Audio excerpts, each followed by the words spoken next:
Salam sejahtera murid-murid. Jadi pada hari ini kita akan bersambung dengan topik ke-16 dalam sejarah tingkatan 4, topik fokus SPM 2023.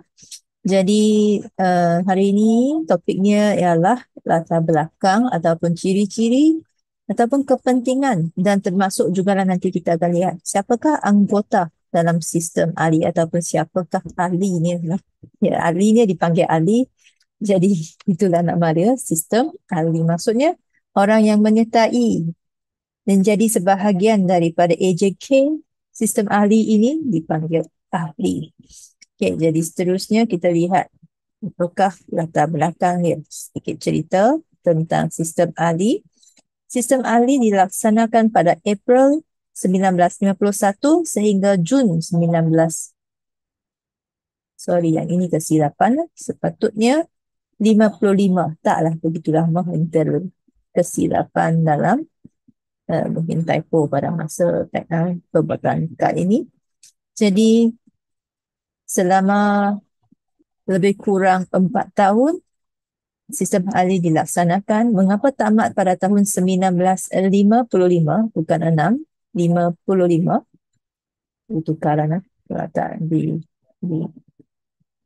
mengelirukan. Ini ialah 1955. Okay. Jadi pada tahun 1955, mengapakah ia dihentikan? Sebabnya ialah pada masa itu negara kita sudah mengadakan pilihan raya kali pertama. Ya.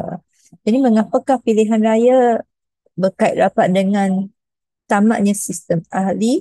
Kerana sistem ahli ini merupakan satu sistem kabinet bayangan. Maksudnya dia ialah satu sistem pemerintahan. Okay. Contohnya di sekolah, sistem pentadbiran. Contohnya di sekolah, kita ada sistem pentadbiran kita yang terdiri daripada pengetua, penolong kanan, guru kanan. Yang ini orang-orang orang-orang penting yang menjadi ketua di sesebuah sekolah, yang menguruskan semua urusan penting lah, tak kisahlah berkaitan dengan jadual waktu, berkaitan dengan kebajikan murid, berkaitan dengan uh, aktiviti, semuanya diuruskan. Semua perlu lalui uh, pentadbir yang cikgu sebut tadi, seperti pengetua. Pengetua dia perlu tahu apa yang berlaku di sebuah sekolah semuanya, dan dia perlu rancang, dia perlu bila cikgu-cikgu buat sesuatu perlu melalui dia. Jadi itulah ketua yang kita panggil sebagai kumpulan pentadbir.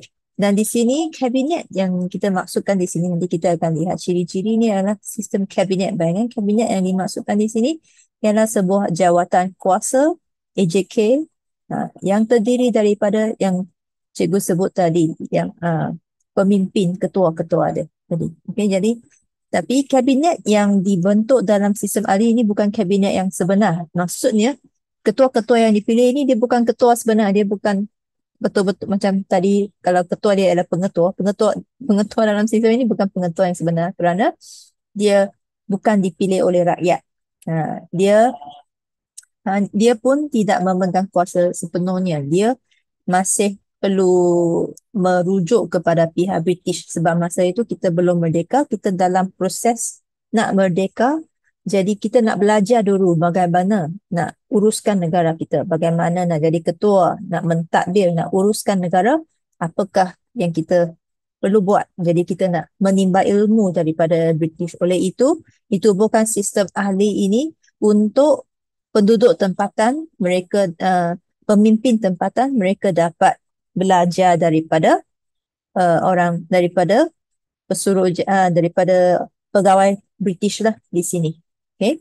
Jadi itulah sebabnya pada tahun 1995 bila ada pilihan raya, ahli-ahli ini dia sudah wujudlah jawatan, tetapi kalau dia dipilih oleh rakyat, maka dia bolehlah pegang balik, jadi balik ketua. Okay? Tapi dalam masa itu, selepas pilihan raya itu, ketua yang benar-benar lah. Tapi dalam sistem ahli ini dia hanya ketua yang training saja, masih dalam latihan. Jadi kita pergi kepada latar belakang dia, isi yang kedua, iaitu lebih kepada kalau soalan tanya, apakah tujuan, apakah matlamat ditubuhkan sistem ahli untuk melatih penduduk tempatan menerajui ataupun mentadbir lah. Ni sama, kalau kita nak ringkaskan juga boleh tulis melatih penduduk tempatan mentadbir persekutuan tanah Melayu. Supaya senang lah. Ada yang kalau bahasa menerajui ni susah untuk kita hafal. Mentadbir penduduk tempatan menerajui kerajaan ataupun mentadbir kerajaan. PTM. PTM ini kerajaan negara kita pada masa itu. Macam mana nak mentadbir, macam mana nak jadi ketua, itulah penduduk tempatan belajar, dilatih di dalam sistem ahli. Kita dapat 3 portfolio, 3 maksudnya dalam semua bidang-bidang lah yang diuruskan oleh kerajaan, ada 3 yang masih dipegang oleh British. Contohnya perindustrian, masih semuanya diuruskan oleh British, dan portfolio baharu diwujudkanlah, ada bidang-bidang baharu juga diwujudkanlah ikut kesesuaian. Okay. Seterusnya kita pergi kepada ciri-ciri ahli bertaraf menteri. Maksud dia ialah sesiapa yang dipilih untuk menyertai sistem ahli, sebenarnya dia ialah menteri lah, tapi nama dia bukan menteri sebab belum dipilih rakyat, dia dipanggil ahli. Okay. Contohnya, dia jaga pelajaran, jaga pendidikan. Macam hari ini kita ada pendidikan, menteri pendidikan. Jadi, dia ahli pendidikan lah, adapun ahli masa itu ahli pelajaran. Okay.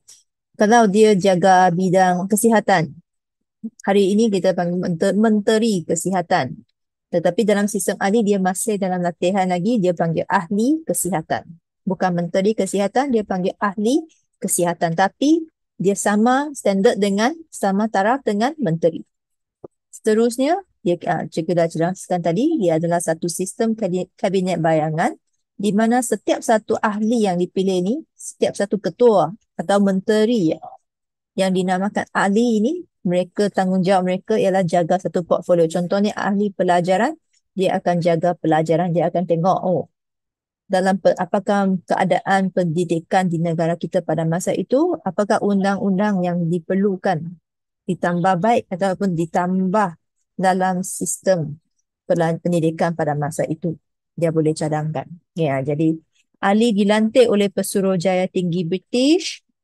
Itulah yang kelainan dia dengan hari ini, dia bukan dipilih oleh rakyat, dia dilantik oleh Pesuruhjaya Tinggi British dan akhirnya dia bertanggungjawab mencadangkan undang-undang seperti mana yang cikgu sebut tadi. Dia menjaga portfolio dengan dia akan tengok keadaan, seluruh keadaan bidang yang dia jaga, dan dia akan cadangkan undang-undang yang baik atau yang sesuai untuk apakah kepentingan sistem ahli? Kepentingannya ialah proses memupuk perpaduan kaum, kerana kita lihat dalam buku teks kita, inilah ahli-ahlinya. Contohnya Datuk Onn Jaafar, ahli hal ehwal dalam negeri, EEC Turai Singham. Yang ini kalau kita ingat kembali semalam kita belajar pengerusi CLC, beliau dilantik menjadi ahli pelajaran oleh Pesuruhjaya Tinggi British dalam sistem ahli. Lee Tian Keng, ahli kesihatan. Tunku Yaakob Ibni Sultan Abdul Hamid, ahli pertanian dan perhutanan. Datuk Mahmud Mat, ahli tanah, tombong dan perhubungan. Datuk Nik Ahmad Kamil, ahli kerajaan tempatan, perumahan dan perancang bandar. Ini panjang. H.S. Lee, ahli pengangkutan. Dr. Ismail Abdul Rahman, ahli hasil bumi. Inilah. Dan bila kita sebut portfolio, EEC Turai Singham pegang portfolio pelajaran. Datuk Onn Jaafar pegang portfolio hal ehwal dalam negeri. Lee Tian Keng pegang portfolio kesihatan dan seterusnya. Jadi itulah yang kita nampak di sini. Ada pelbagai kaum. Ada orang Melayu, ada orang Ceylon, ada orang Cina. Kita dapat pelbagai kaum dalam jawatan kuasa dia, iaitu dalam sistem ahli. Oleh itu, salah satu kepentingannya ialah proses memupuk perpaduan kaum, sebab bila mereka berada dalam sistem ahli bersama-sama, tentunya hubungannya antara pemimpin ini dapat ditingkatkan sebab mereka perlu kerjasama, sama-sama uruskan pentadbiran negara. Okay, jadi ahlinya gabungan pemimpin pelbagai kaum. Yang ini sambungan huraian dia lah, hal ini kerana ahlinya gabungan pemimpin pelbagai kaum. Selain itu, apa lagi kepentingan dia yang lain? Pendedahan mentadbir. Dia memberi pendedahan mentadbir kepada penduduk tempatan. Baik,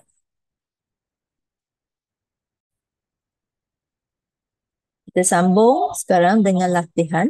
Okay, apa cikgu guna latihan MIP hari ini muka surat 63. Apakah ciri-ciri sistem ahli? Sistem ahli ialah sistem kabinet bayangan yang terdiri daripada tokoh dan pemimpin tempatan. Okay. Selain itu, apa lagi tentang sistem ahli yang kita ingat? Selain itu, ahli bertaraf menteri yang bertanggungjawab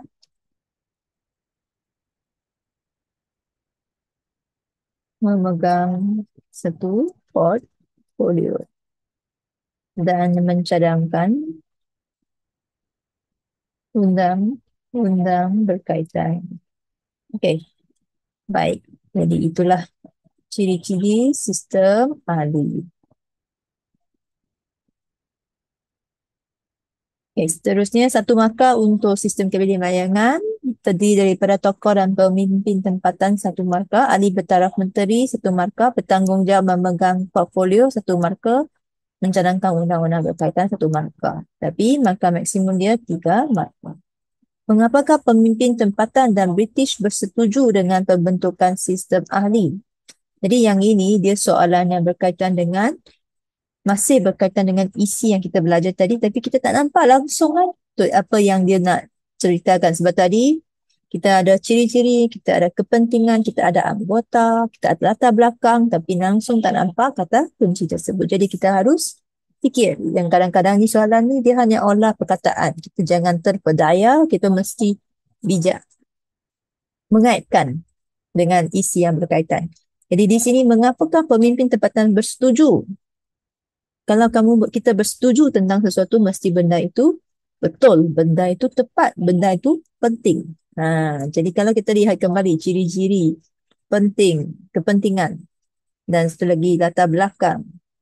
Dan adakah diceritakan dalam latar belakang?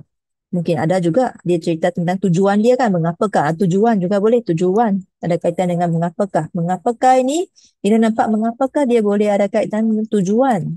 Sebab, ataupun mungkin tadi yang cikgu sebut tadi, penting. Mengapa penting kan? Penting tu, kepentingan tu biasanya adalah sebab kita buat sesuatu. Contohnya mengapa kita belajar. Kita juga boleh dalam erti kata lain, mengapakah pembelajaran tu penting kepada kamu. Sama kan? Jadi itulah sebabnya cikgu kata, ini dekatlah dengan nak tanya tentang kepentingan. Jadi mengapa British setuju? Kerana sistem ahli penting untuk apa? Baru dia setuju.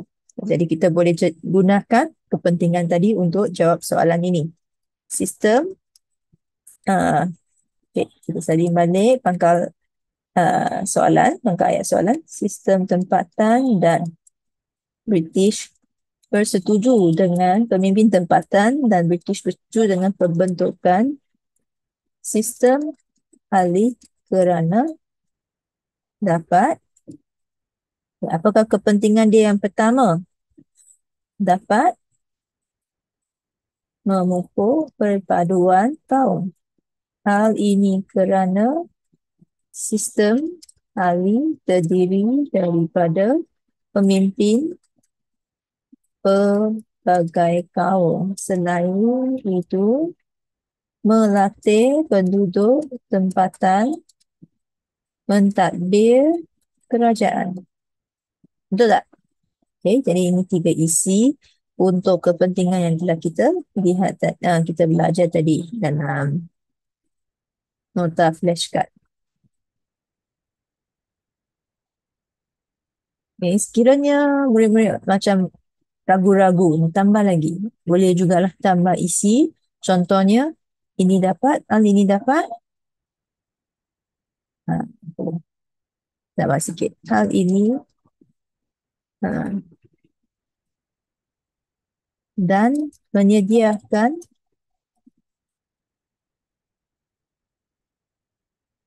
pertempatan ke arah berkerajaan sendiri. Yang ini kita boleh kaitkan jugalah dengan kepentingan dia sebab dapat menyediakan kita ke arah berkerajaan sendiri. Okey, baik. Seterusnya kita pergi kepada soalan C. Pembentukan sistem ahli menggambarkan pemuafakatan antara kaum dalam menjamin keharmonian masyarakat di negara kita. Okey. Jadi yang ini soalan kebat, jelaskan pernyataan ini. Jadi kata kunci dia sekiranya kita tengok baca semula soalan, kita nampak permuafakatan dan keharmonian. Kita harus uraikan bagaimanakah sistem ahli menunjukkan kerjasama. Permuafakatan tu kerjasama. Keharmonian tu mungkin ada kaitan dengan keamanan. Jadi kita boleh kaitkan dengan dua perkara ni. Kita boleh uraikan tentang siapakah yang bekerjasama dalam sistem ahli. Apakah yang penting tentang itu sehingga membawa kepada keharmonian masyarakat. Okay, jadi kita juga boleh rujuk toolkit kebat untuk cari jawapan. Jadi kebat, kalau kita lihat soalan tadi, ulaskan pernyataan. Jadi ulaskan ada di sini. Jadi soalan dia ialah kebat kesan. Kita lihat adakah dia positif dan negatif. Kalau dalam soalan ni ada tak? Tidak. Ada tak tragedi? Ada tak masalah? Tak ada. Soalan ni memang tak ada masalah. Dia ada fokus kepada yang kebaikan, kebaikan sistem ahli. Jadi tak ada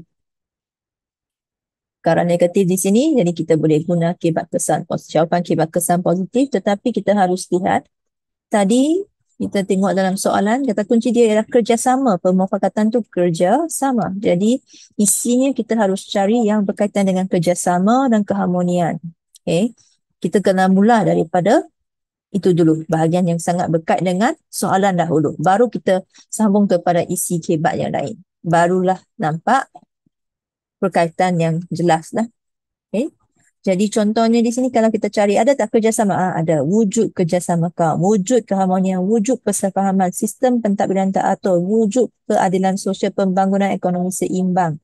Mungkin dalam di sini perpaduan hubungan. Ini semua yang ada kaitan dengan permufakatan. Jadi kita boleh guna isi di sini lah. Okay. Jadi contohnya tadi kita kembali kepada latihan, kita boleh mulakan jawapan kita dengan salin pernyataan tersebut. Okay, pembentukan sistem ahli menggambarkan permuafakatan antara kaum dalam menjamin keharmonian masyarakat di negara kita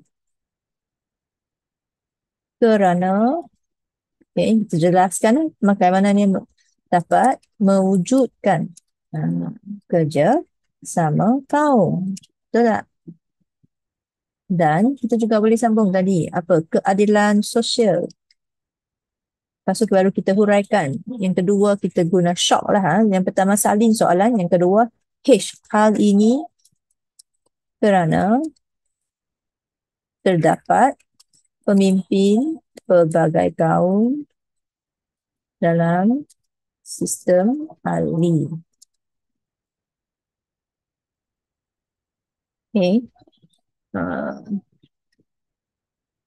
Kita balik kepada toolkit dia tadi. Okay, apa lagi yang boleh? Mungkin wujud persefahaman. Pemimpin, oleh itu, pemimpin pelbagai kaum perlu mewujudkan persefahaman. Macam mana mewujudkan persefahaman? Melalui mungkin mereka akan melalui perbincangan. Mereka selalu bincang untuk mentadbir juga. Melalui perbincangan untuk menguruskan pentadbiran negara. Okey, kesannya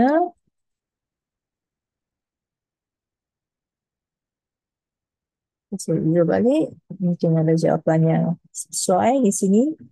Hubungan menjadi erat dan perpaduan menjadi kukuh. Hubungan antara pemimpin pelbagai kaum menjadi erat dan perpaduan menjadi kukuh, semakin kukuh. Hal ini akan mewujudkan, menjamin keharmonian masyarakat di negara kita. Yang ini yang dah terlebih lebih lah jawapan dia, tapi lebih apa, terbagi lebih, jangan kurang. Okay? Jadi langkah pertama mewujudkan kerjasama, keadilan sosial. Dua, langkah ketiga pemimpin pelbagai kaum, eh, mewujud kesepahaman. Empat, perbincangan. Lima, enam, hubungan erat. Tujuh, perpaduan menjamin. Yang ini tak ada lah, yang ini hanya rumusan daripada yang menggunakan isi di dalam petikan dalam penyataan. Okey, jadi itulah jawapan kita pada petang ini. Pada hari ini. Jadi, okay. Okay, cuba letak macam inilah. Okay, jadi itu sahaja tentang sistem alih pada hari ini. Sekian, terima kasih.